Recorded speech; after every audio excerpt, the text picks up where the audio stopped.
ফাহিমা ক্লান্ত হয়ে ধূপ করে ফ্লোরে বসে পড়ল। হাত থেকে লাঠি পড়ে গিয়ে মৃদু আওয়াজ তুলল।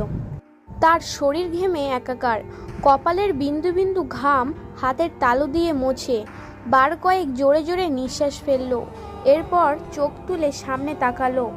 রিমান্ডে কোনো পুরুষই টিকতে পারে না, সেখানে একটি মেয়ে আজ 4 দিন ধরে রিমান্ডে। তার সামনে চেয়ারে বাঁধা অবস্থায় ঝিমোচ্ছে।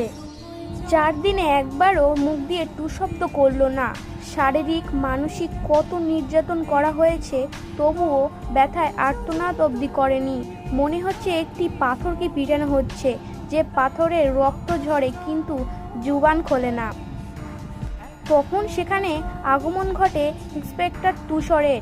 তুষারকে দেখে ফাহিমা কাতর স্বরে বলল, সম্ভব না, আর কিছুতেই কথা বলছে না। তুষার মেয়েটির চোখে 2-1 সেকেন্ড দেখলো, এরপর গম্ভীর কণ্ঠে ফাহিমাকে বলল, আপনি যান। ফাহিমা এলোমেলো পা ফেলে চলে যায়। তুষার একটা চেয়ার নিয়ে মেয়েটির সামনে বসলো। বেশ কিছুক্ষণ চুপ থেকে বলল, আপনার সাথে আজ আমার প্রথম দেখা। মেয়েটি কিছু বলল না, তাকালোও না। তুষার মেয়েটির দিকে সূক্ষ্ম দৃষ্টি মেলে তাকালো, বলল, মা বাবাকে মনে পড়ে? মেয়েটি চোখ তুলে তাকায়। ঘোলাটে চোখ, কাটার ঠোঁট থেকে রক্ত ঝরছে। মুখের চারপাশে গাঢ় কালো দাগ, চোখ দুটি লাল। মুখের এমন রং রিমান্ডে আসা সব আসামির হয়। তুষার মুখের প্রকাশভঙ্গি আগের অবস্থানে রেখেই আবারও প্রশ্ন করল, মা বাবাকে মনে পড়ে? মেয়েটি মাথা নাড়ায়, মনে পড়ে তার। তুষার একটু ঝুঁকে মেয়েটির অসহায় দৃষ্টি মেলে তাকায়। তুষার মেয়েটির হাতের বাঁধন খুলে দিয়ে নিবিড়িকার ভঙ্গিতে প্রশ্ন ছুড়ল, নাম কি? যদিও তুষার মেয়েটির নাম সহ পুরো ডিটেলস জানে, তবু জিজ্ঞাসা করলো। তার মনে হচ্ছে মেয়েটি কথা বলবে। সত্যি তাই হলো।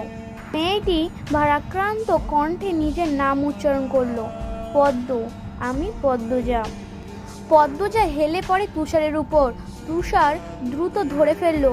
উচ্চ কণ্ঠে ফাহিমাকে ডাকলো, মিস ফাহিমা, দ্রুত এদিকে আসুন। ফাহিমা সহ আরও 2জন লোক দ্রুত পায়ে ছুটে আসে। তো বন্ধুরা, তোমরা নিশ্চয়ই গল্পের কিছু বুঝতে পারছো না, তো কে এই পদ্মজা সব জানতে পারবে। তো চলো যাওয়া যাক 1998 সালে। সকাল সকাল রসিক ঘটকের আগমনে হেমলতা ভীষণ বিরক্ত হন। তিনি বারবার পই পই করে বলেছেন, পদ্মর বিয়ে আমি এখনই দেব না, পদ্মকে এখনও পড়াবো।